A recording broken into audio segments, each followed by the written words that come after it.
మీరు ఇందాక ఒక మాట అన్నారు, అంటే ఆఫ్టర్ ఆల్ జనసేన పవన్ కళ్యాణ్ అనే మాట వాడారు, కానీ మీరు అటువంటి వర్డ్ వాడటం కరెక్టేనంటారా? ఒకటి నేను ఎందుకన్నా అంటే, సరే ఎమోషన్ అన్నా ఏదన్నా వేరే సంగతి అంటే, పార్టీ ఆ బ్రహ్మణి గారి యొక్క కుటుంబాన్ని చూస్తే తాతగారు ముఖ్యమంత్రి మాజీ అన్న ఎన్టీ రామారావు మహానటుడు. ఆయన ఈరోజు ఆయన చేస్తున్నటువంటి సంక్షేమ కార్యక్రమాలు అన్ని పార్టీలు చేస్తూ ఉన్నాయి. ఈరోజు కాంగ్రెస్ వాళ్ళు ఎన్టీఆర్ అని రోల్ మోడల్గా చూస్తూ ఉన్నారు. తర్వాత వీళ్ళు చేస్తాం. మా దగ్గర కూడా జూనియర్ ఎన్టీఆర్ ఉన్నారు, తర్వాత కళ్యాణ్ రామ్ ఉన్నారు, బాలకృష్ణ గారు ఉన్నారు. నేను ఎందుకన్నాను అంటే ఆయన ఒక్కడే హీరో కాదు కదా, మా దగ్గర కూడా హీరోలు చాలామంది ఉన్నారు. ఆయన కంటే ఎక్కువ బ్యాక్గ్రౌండ్ ఉన్నటువంటి బ్రహ్మణి గారి ఆ ఉద్దేశంతో అన్న తప్ప వేరే ఉద్దేశంతో కాదు. ఎందుకంటే వారిని 2014లో ఎన్నికల్లో ఉపయోగించుకున్నారు కదా.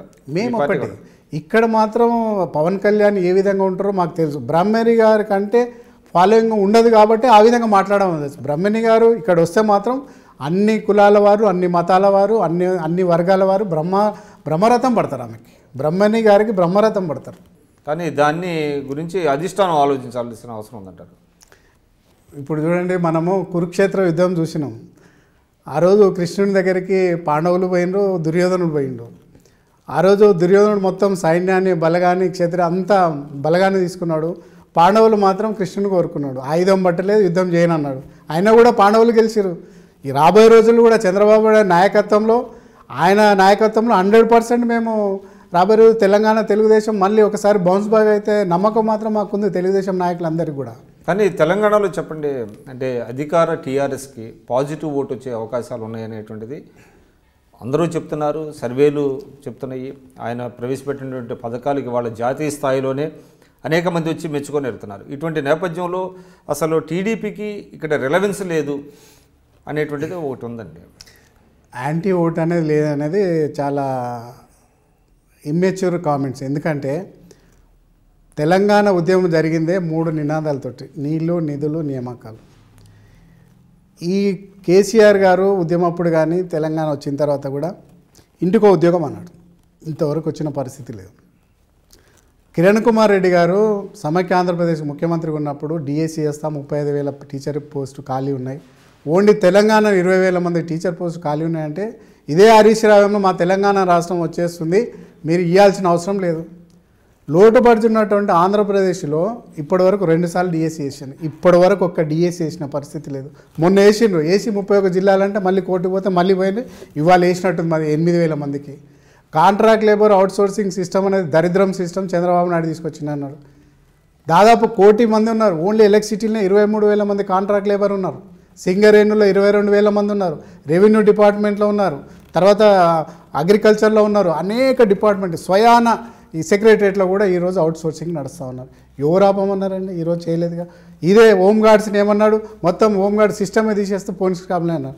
జీతాలు పెంచింది కానీ వాళ్ళు మాత్రం పర్మనెంట్ చేసిన పరిస్థితి లేదు. నెంబర్ 2, ఈరోజు కార్మికులు ఏమన్నాడు, ఈ సమైక్యాంధ్ర పాలనలో కర్మాగారాలను మూతేసిరు, మొత్తం మనం రాగానే ఆల్విన్ కానీ, ఆజంజాయ్ మిల్స్ కానీ, డీబీఆర్ కానీ, షుగర్ ఫ్యాక్టరీ అన్నీ తెరుస్తా అన్నాడు. తెరిచేది దేవుడేరు కానీ ఉన్న ఐటీఐఆర్ మూలకు పోయింది, ఏ కంపెనీ కూడా తెరవలేదు. రెండవది నిజాం షుగర్ కానీ, తర్వాత సిర్పూర్ కాగజ్ నగర్ కానీ, బిల్ట్ కంపెనీ కానీ ఈ ప్రభుత్వం వచ్చిన తర్వాత మూతపడ్డది. చాలా ఫన్నీ థింగ్ ఏంటంటే Sirpur Kagaz Nagar union president Nayini Narasimha Reddy, Nizam sugar union president Nayini Narasimha Reddy, ఆయనే లేబర్ మినిస్టర్, ఆయనే ఉమెన్ మినిస్టర్. తెలంగాణ ప్రభుత్వం వచ్చిన తర్వాత ఈ 3 కర్మాగారాలు మూతేసిన ఘనత టీఆర్ఎస్ ప్రభుత్వానికి దక్కింది. ఈరోజు లెక్చరర్స్ అండి కాంట్రాక్ట్ లేబర్ మీద పనిచేస్తారు. మొన్న మేము అంతా కృష్ణయ్య గారు కూడా వచ్చింది. యూనివర్సిటీలో దాదాపు 25 ఏళ్ళ నుంచి 2,500 మంది ఈరోజు కాంట్రాక్ట్ లేబర్ బేసిస్ మీద చేస్తున్నారు. టీచింగ్ నాన్ టీచింగ్ వాళ్ళు కూడా చేస్తూ ఉన్నారు, లెక్చరర్ చేస్తూ ఉన్నారు. ఎవరిని కూడా చేయలేదు. తెలంగాణ ప్రభుత్వం వస్తే విద్యార్థులందరూ కూడా ఉద్యోగాలు వస్తున్నాయి, రాలేదు. కాంట్రాక్ట్ లేబర్ పర్మనెంట్ అన్నారు, రాలేదు. నీళ్లు రాలేదు, నిధులు లేవు.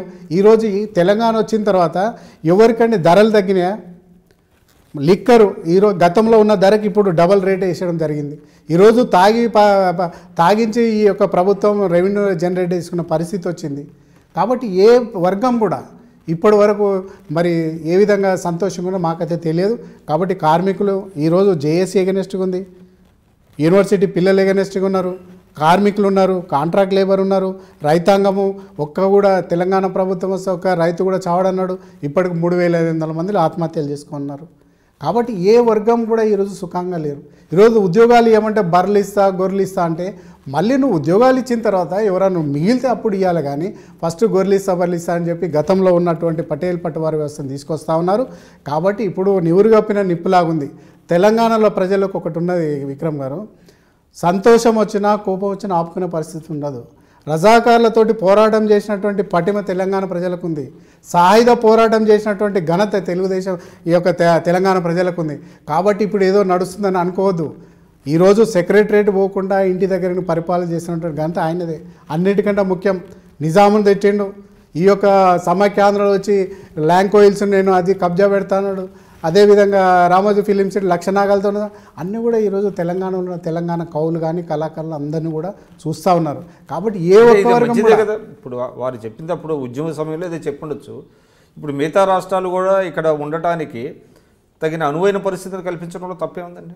ఒకటి గతంలో ఏమన్నావు, ఆంధ్రోళ్ళు ఉన్నారు, ఆంధ్రోళ్ళు పోతే అంతా మనకే వస్తాయన్నారు.